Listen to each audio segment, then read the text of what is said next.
The silence of the mansion was deafening. Kang Dae-won adjusted his Italian shirt cuffs as he walked through the empty white marble corridors. Family portraits had been removed 2 years ago, leaving only rectangular shadows on the walls, ghosts of a happiness that no longer existed. At 3 p.m., like every day for the past 730 days, he descended the mahogany stairs toward Moonlight Cafe in downtown Seattle. His men followed at a respectful distance, knowing this ritual was sacred and untouchable. The cafe was nearly empty, as always at this hour. Dae-won headed to the corner table, table 7, and made the same order he'd made for 2 years. 2 American coffees, please. The nervous waitress brought the steaming cups. He drank the first slowly, savoring the bitterness that matched his soul. The second cup sat untouched, steam rising like prayers to heaven, a symbol of hope that someday someone would join him again. Today would be different. Today, everything would change. The rain drummed against the floor-to-ceiling windows of Moonlight Cafe as Dae-won sat in his usual spot, staring at the untouched coffee cup across from him. Steam curled upward like the ghosts that haunted his dreams.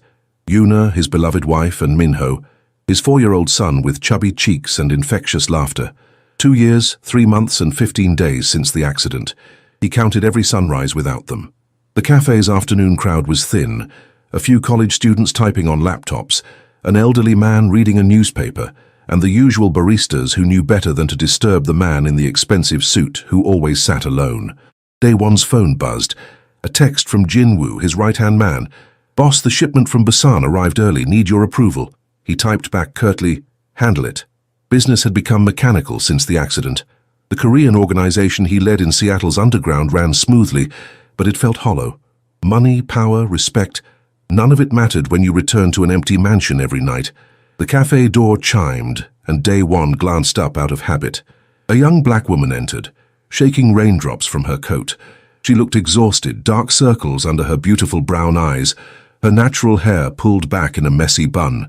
Behind her, a small hand clutched her coat.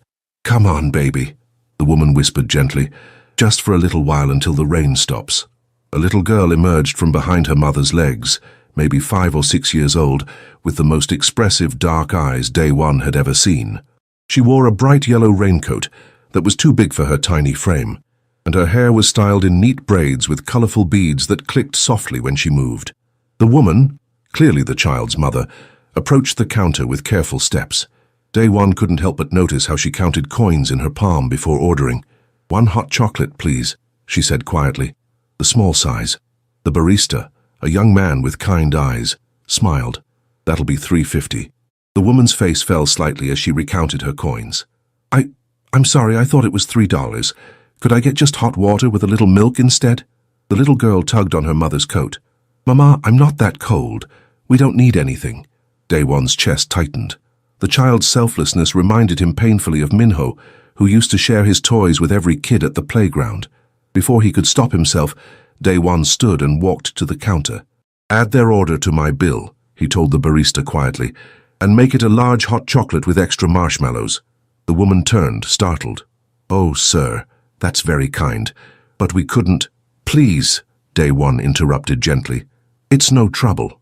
The little girl looked up at him with curious eyes. She studied his face for a long moment, then tilted her head. "Sir, are you sad?" The question hit him like a physical blow. Adults never asked him that. They were too afraid, too intimidated by his reputation and presence. But this child saw straight through his carefully constructed walls. "Zoe," her mother whispered, embarrassed. "That's not polite to ask." But Dae-won knelt down to the little girl's eye level, something he hadn't done since Minho died. "It's okay, and yes, little one, I'm a bit sad today." Zoe's face scrunched up in concern. She looked at her mother, then back at Dae-won, then at his table where 2 coffee cups sat, one empty, one full. "Are you waiting for someone?" she asked. "Is that why you have 2 cups?" Dae-won's throat constricted. Yes, I suppose I am waiting for someone." Zoe's face brightened with the innocent wisdom that only children possess. "We could sit with you if you want. Mama says nobody should eat alone. It makes the food taste sad." "Zoe, honey," her mother said quickly, "I'm sure this gentleman is busy." "Actually," Dae-won found himself saying, "I would like that very much." The woman, he learned her name was Amara, looked uncertain, but followed as Daewon led them to his table. She was clearly nervous, probably sensing something dangerous about him but unable to pinpoint what. As they sat down, Zoe immediately noticed the untouched coffee. "Why didn't your friend come today?" Daewon stared at the cup, his usual practiced answers dying in his throat.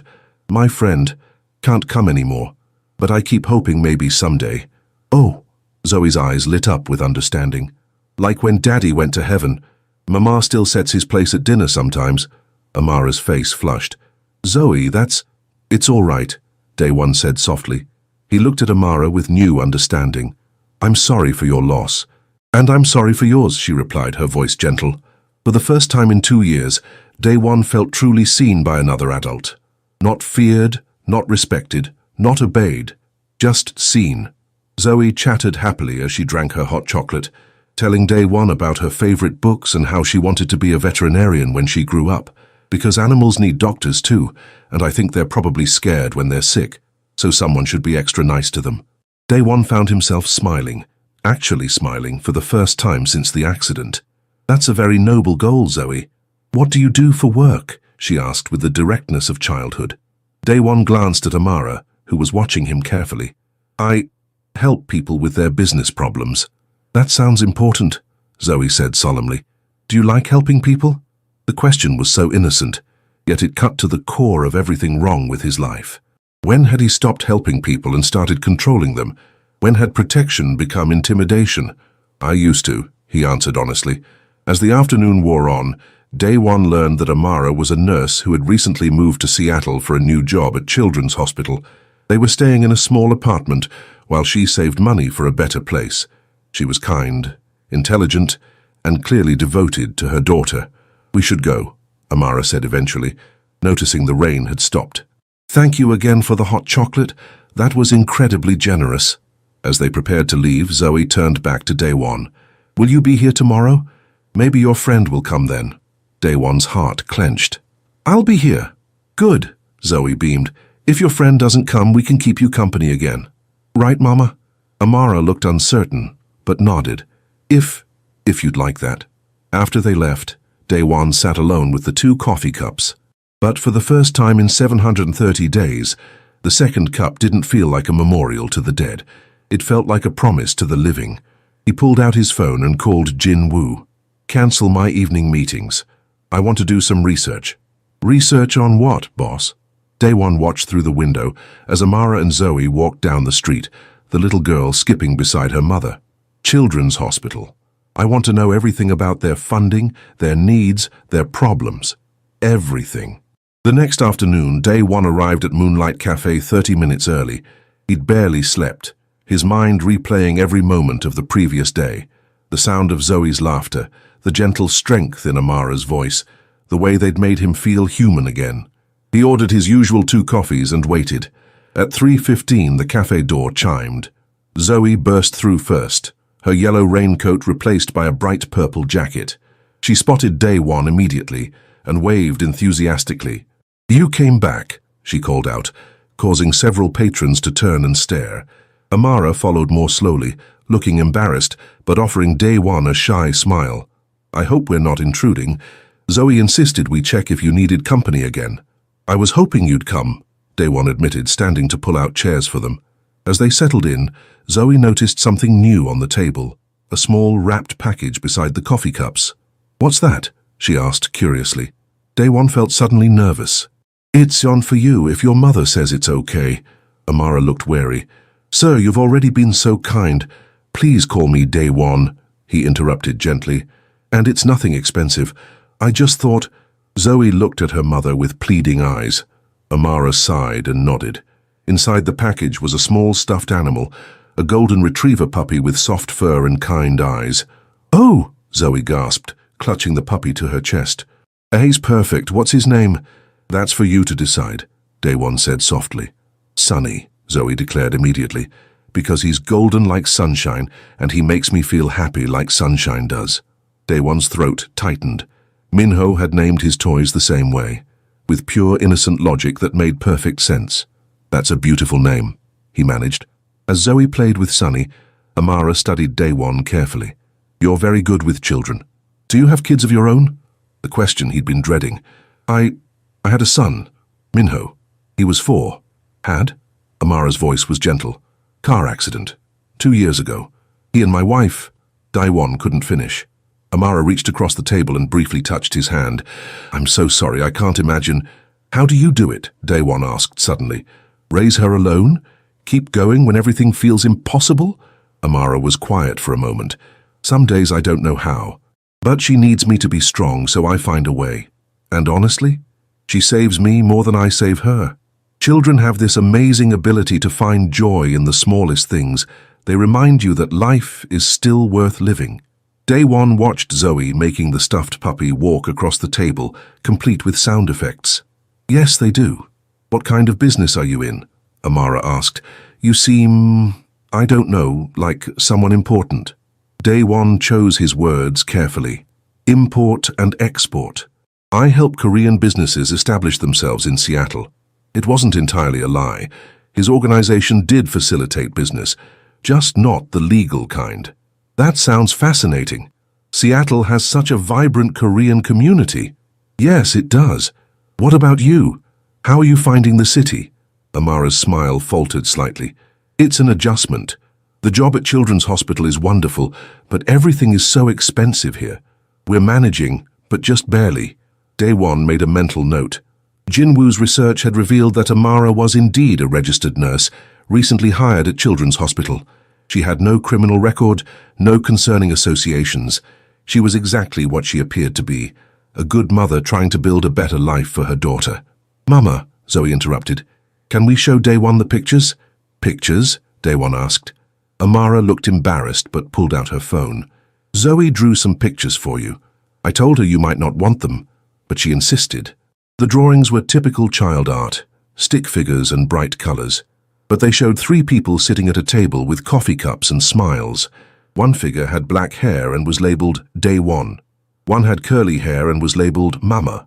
The smallest figure had braids and was labeled Me. This is us being friends, Zoe explained proudly. And look, I drew Sunny too. Indeed, a small golden blob sat next to the Me figure. Daewon stared at the drawing, his vision blurring slightly. It's beautiful, Zoe, thank you. You can keep it. Mama says when you give someone a picture, it means you want to be their friend forever. Forever is a long time, Daewon said softly. That's okay, Zoe said matter-of-factly. I'm good at being friends forever. I was friends forever with Daddy, and even though he's in heaven now, we're still friends. So I can be friends forever with you too. The simple logic of childhood struck Daewon like lightning. Love didn't end with death. It transformed, but it endured. As they talked, Daewon found himself relaxing in a way he hadn't in years. Amara was intelligent and funny, with a quick wit that kept him engaged. She spoke passionately about her work with sick children, her dedication evident in every word. The kids at the hospital are so brave, she was saying. They face things that would terrify adults, but they still find reasons to smile. Yesterday, a little boy with leukemia taught me how to make a paper airplane. He said it was important because planes help dreams fly. Wise words, Daewon murmured. Children see the world differently. They haven't learned to be afraid of hope yet. The observation hit him deeply. When had he become afraid of hope?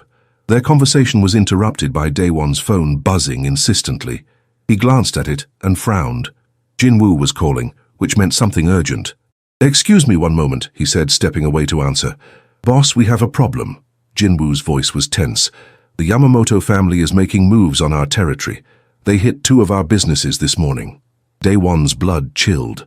The Yamamoto family was a rival Japanese organization that had been testing boundaries for months. Anyone hurt? No casualties, but they left a message. They want a meeting. Set it up. Neutral ground. Tomorrow night. Boss, this could be a trap. I know what it could be. Just set it up. Daewon returned to the table. His demeanor subtly changed. Amara noticed immediately. Everything okay? Work issue. Nothing serious. But Zoe, with the intuition of childhood, studied his face. You look worried now. Did someone make you sad again? Just business, little one. Nothing for you to worry about. As they prepared to leave, Zoe hugged her stuffed puppy tight. Daewon, will you be here tomorrow? Daewon thought about the meeting with the Yamamoto family, the potential for violence, the dangerous world he lived in. I'll try, Zoe. Promise? She insisted. Looking into her trusting eyes, Daewon made a promise he wasn't sure he could keep. I promise. After they left, Daewon sat alone with his thoughts. For 2 hours, he'd forgotten about territory wars and rival families. He'd forgotten about the loneliness that ate at him every night. He'd felt like a man instead of a weapon. But now reality crashed back. His world was dangerous, violent, unpredictable. What right did he have to bring innocent people into it? His phone buzzed with a text from an unknown number. Thank you for being so kind to Zoe. She hasn't stopped talking about her new friend, Amara. Daewon stared at the message for a long time before responding. Thank you for reminding me what kindness looks like. The response came quickly. See you tomorrow? Daewon typed and deleted several responses before settling on, I'll be here. But as he left the cafe, he couldn't shake the feeling that tomorrow might change everything, and not necessarily for the better. The meeting with the Yamamoto family had gone worse than expected. Daewon sat in his car outside Moonlight Cafe at 2:45 p.m., his knuckles still raw from the negotiation that had turned violent. The Yamamoto family wanted his shipping routes, his contacts, his territory. They'd made it clear that refusal meant war. He'd refused. Now, as he stared at the cafe through his windshield, Daewon questioned everything.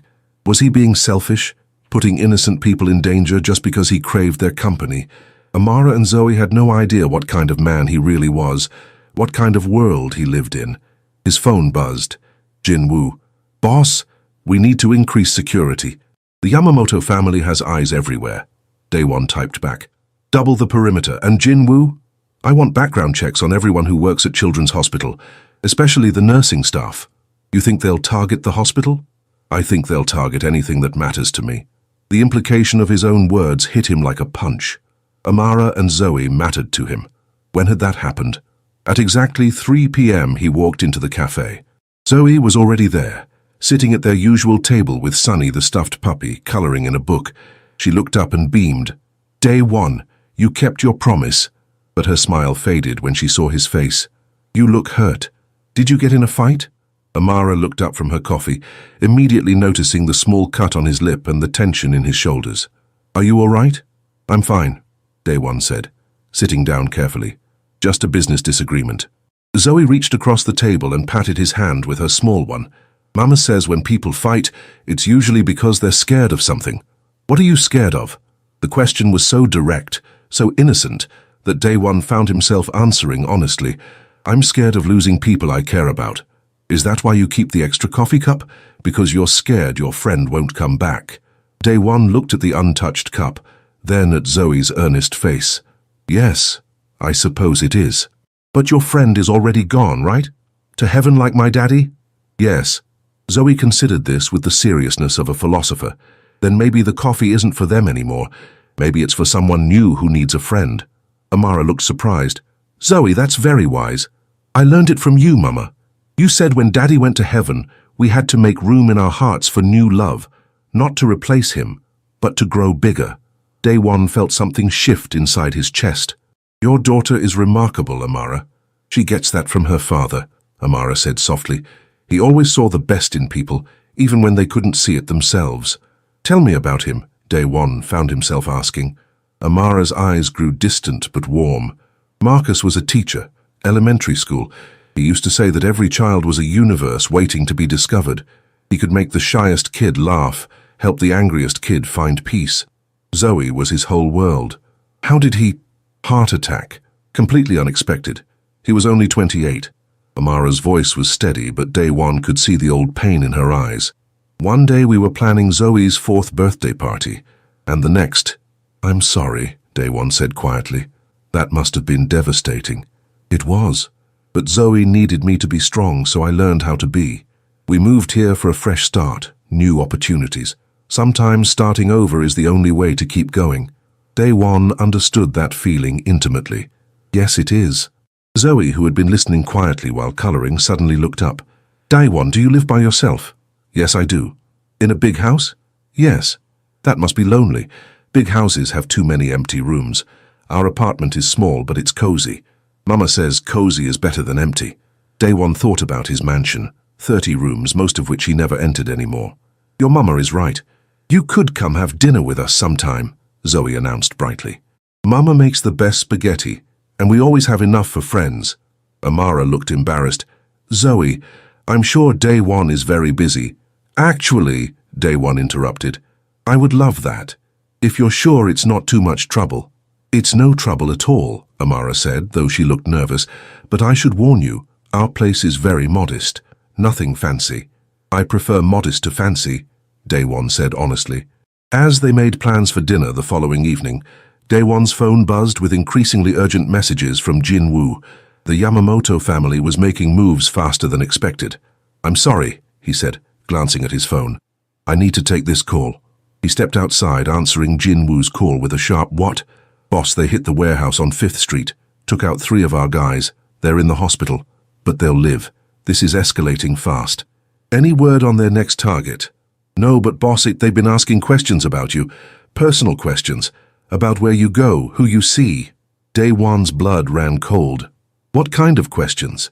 About your daily routine, about the cafe. Boss, I think they're watching you. Day One looked through the cafe window at Amara and Zoe, who were laughing at something Zoe had drawn. The sight that had brought him such peace now filled him with terror. Increased security around the cafe. Discreet surveillance. And Jinwoo, I want a full security detail on Amara Johnson and her daughter. They don't know about it, and they never will. But I want them protected. Boss, are you sure that's wise? Getting civilians involved? They're not involved. They're innocent, and they stay that way. When Day One returned to the table, Zoe immediately sensed his change in mood. You look scared again. Just work stress, little one. But Amara was studying him more carefully now. What kind of import-export business requires so many urgent phone calls? Day One met her eyes, seeing the intelligence there, the growing suspicion. The complicated kind. Day One, she said quietly, I need to ask you something, and I need you to be honest with me. His heart stopped. What? Are you in some kind of trouble? Because if you are, and if being around us puts Zoe in any danger— No, Day One said firmly. I would never put Zoe in danger. I would die before I let anything happen to either of you. The intensity of his response seemed to surprise them both. Amara searched his face for a long moment, then nodded slowly.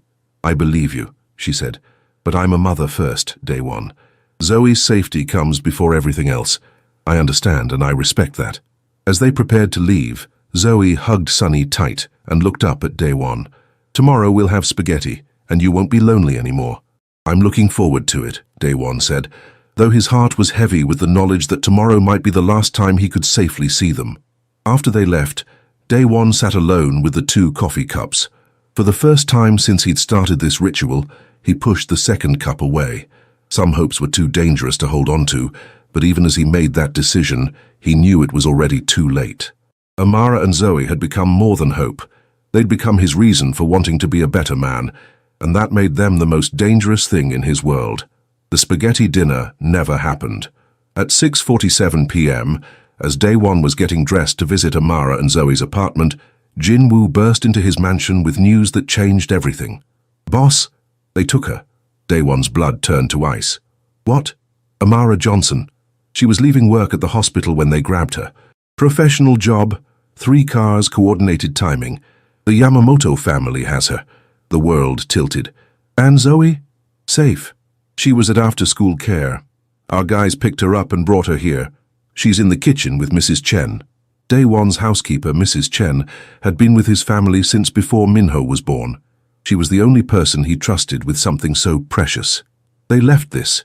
Jinwoo handed him a note written in precise English. Mr. Kang, your new friends are lovely. We have the mother.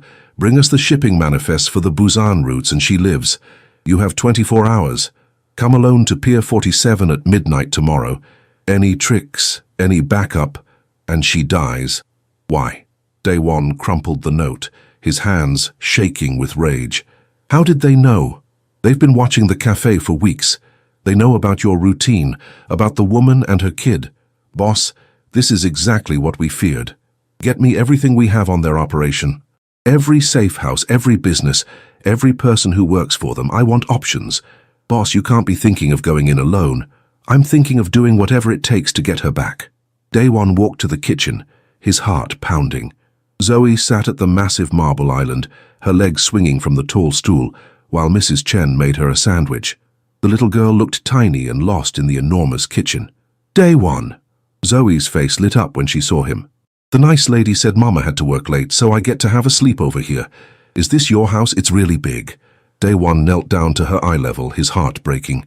Yes, this is my house. Are you okay, Zoe? I'm fine, but I'm worried about Mama.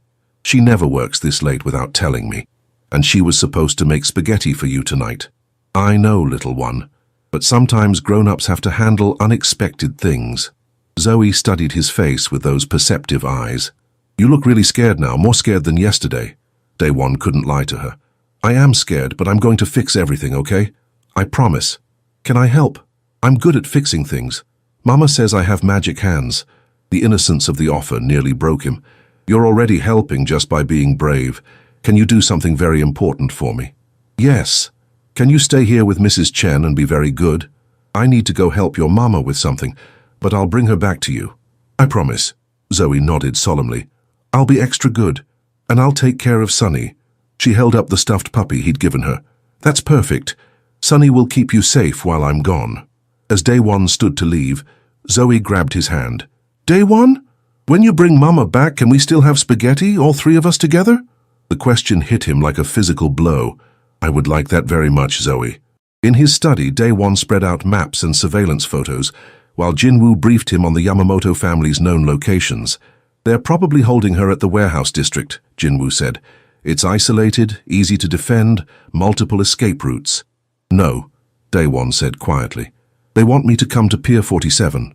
They'll keep her somewhere they feel completely secure until then. The penthouse above their restaurant in International District. Too public. They need somewhere they can interrogate her without being heard. The implication hung heavy in the air. Day 1's hands clenched into fists. Boss, let me take a team. We can hit multiple locations simultaneously. And if we guess wrong, she dies. No, this has to be surgical. Precise. Day 1's phone rang. Unknown number. Mr. Kang, a voice with a slight Japanese accent spoke. I trust you received our message. I want proof she's alive. Of course. As there was a pause, then Amara's voice came on the line, shaky but strong. Day 1, don't do whatever they're asking.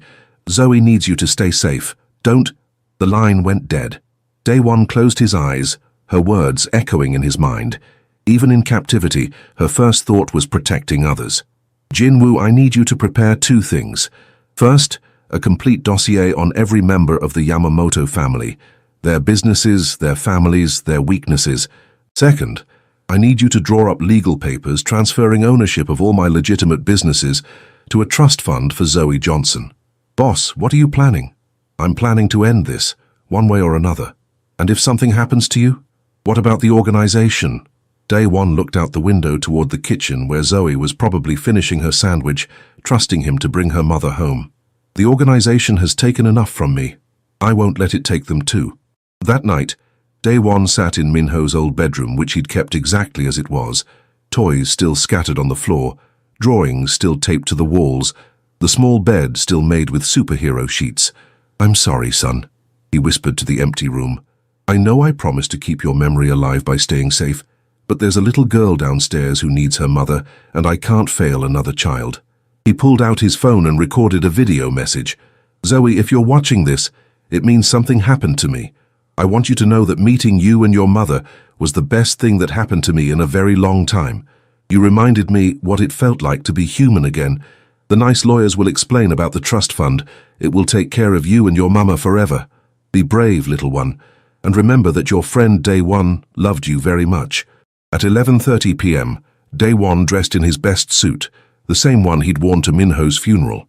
If tonight was his end, he would meet it with dignity. Jinwoo waited by the car, his face grim. Boss, please reconsider. Let me come with you. No. They'll be watching for backup. This is something I have to do alone. What if it's a trap? It is a trap. But sometimes you walk into the trap anyway, because the alternative is unacceptable. As they drove toward Pier 47, Day 1 thought about the coffee cups, about Zoe's drawings, about the way Amara had looked at him like he was worth saving. For 2 years, he'd been a ghost haunting his own life. Tonight, he would either reclaim his humanity or die trying. The pier was dark, fog rolling in from Puget Sound. Daewon walked alone toward the warehouse at the end, carrying a briefcase with the shipping manifests they'd demanded. "Mr. Kang," a voice called from the shadows. Right on time. 3 figures emerged from the darkness. Daewon recognized Kenji Yamamoto, the family's heir apparent. "Where is she?" "Safe, for now. Do you have what we asked for?" Daewon held up the briefcase. "The manifests, all of them. Now, let her go." Kenji smiled coldly. "I'm afraid it's not that simple. You see, we've realized that having leverage over you is more valuable than any shipping routes. The woman will remain our guest until you agree to work for us." That wasn't the deal. Deals change. You're in no position to negotiate. Daewon set down the briefcase and straightened his tie. "You're right. I'm not here to negotiate. Then why are you here?" "To end this." The explosion lit up the night sky. The warehouse behind the Yamamoto family's restaurant had been their mistake. While Daewon kept them distracted at Pier 47, Jin-Woo and a carefully selected team had infiltrated their real stronghold. The explosion Daewon triggered at the pier, a small device hidden in the briefcase, was the signal for the simultaneous rescue operation. By the time the smoke cleared at the pier, Amara was free, and the Yamamoto family's leadership was in custody, turned over to federal authorities, along with evidence of their human trafficking operations. "How did you know where she was?" Jin-Woo asked as they drove back to the mansion. "Kenji's arrogance," Daewon replied, his arm around a shaken but unharmed Amara. "He couldn't resist keeping her close to home where he felt powerful. It's what I would have done 2 years ago." "And now?" Daewon looked at Amara, who was anxiously asking about Zoe for the 10th time. "Now I know that real power isn't about control, it's about protection." At the mansion, the reunion between Amara and Zoe was everything Daewon had hoped for. The little girl launched herself into her mother's arms, tears streaming down both their faces. "Mama, I knew Daewon would bring you back. I told Mrs. Chen he always keeps his promises." "Yes, baby, he does," Amara said, looking at Daewon over her daughter's head, with an expression of gratitude so deep it took his breath away.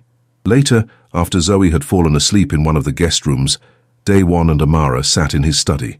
She cradled a cup of tea, her hands finally steady. "I know who you are now," she said quietly. "What you are." Daewon's heart clenched. And I understand why you tried to stay away from us, why you looked so conflicted every time we met." "Amara, let me finish." She set down her tea and looked directly at him. "What you do, the world you live in, it's dangerous, it's violent, it's everything I've tried to protect Zoe from." Daewon nodded, preparing for the rejection he knew was coming. "But," she continued, "the man who sat with us in that cafe, who bought my daughter a stuffed animal, who listened to her stories and made her laugh, that man is good.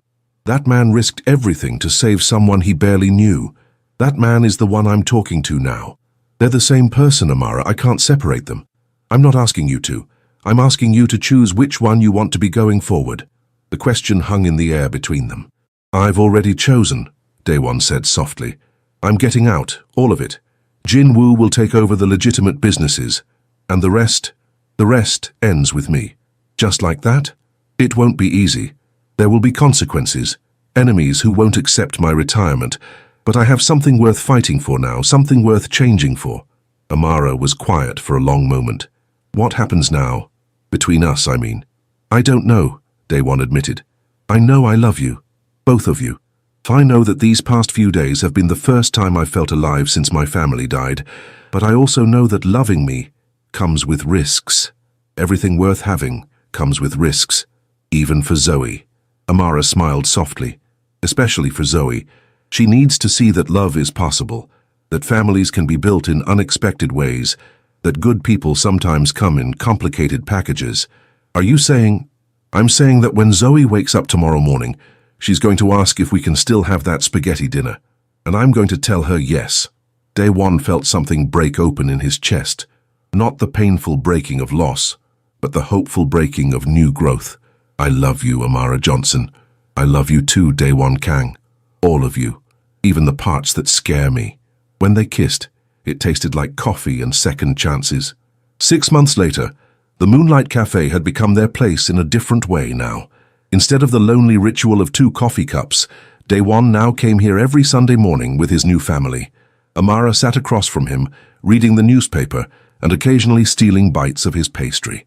Zoe was at the counter, charming the baristas as she helped them arrange the display case, a job she'd appointed herself to after declaring that the cookies looked sad all alone. "Day one," she called out. "Mrs. Kim says I can help make the hot chocolate today with real marshmallows." "That sounds wonderful, little one. Just don't eat all the marshmallows before they make it into the drinks." Zoe giggled and skipped back to the counter. Sunny, the stuffed puppy, tucked under her arm as always. "She's happy," Amara observed, watching their daughter with soft eyes. "So are you," Daiwon replied. "It shows. So are you. You smile now. Real smiles, not the polite ones you used to give." It was true. The transition out of his old life had been challenging. There had been threats, negotiations, careful maneuvering to ensure his exit didn't destabilize the entire organization.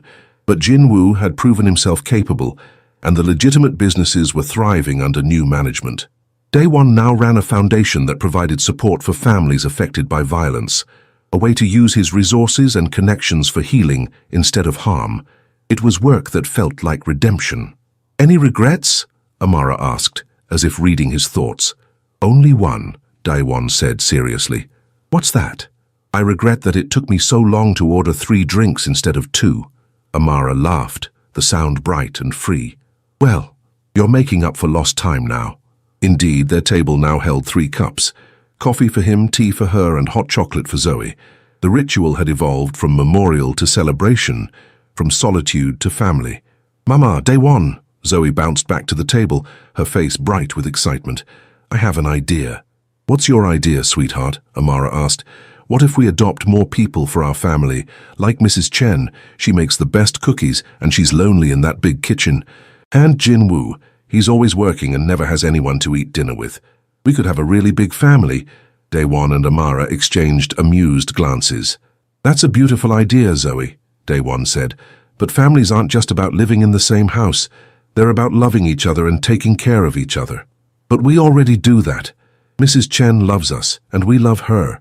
And Jinwoo always asks about me when he calls you. That sounds like family to me." "You know what?" Amara said, reaching over to smooth Zoe's hair. "You're absolutely right. Family is about love, not blood. So we can have Sunday dinners for everyone?" "I think that's a wonderful idea," Daewon agreed. As they prepared to leave, Zoe ran ahead to the car while Amara and Daewon walked slowly, hands intertwined. "Do you ever think about them?" Amara asked gently. "Your first family?" "Every day," Daewon replied honestly, "but it doesn't hurt the way it used to. I think they would be happy that I found love again, that I found you both. I think they would be proud of the man you've become. I hope so. I'm trying to be worthy of this second chance. You already are." In the car, Zoe chatted about her plans for their Sunday family dinner, listing all the people she wanted to invite and what foods they should serve. Her enthusiasm was infectious, filling the car with laughter and warmth. As they drove home to the mansion that was no longer empty, Daewon thought about the coffee cups that had started it all.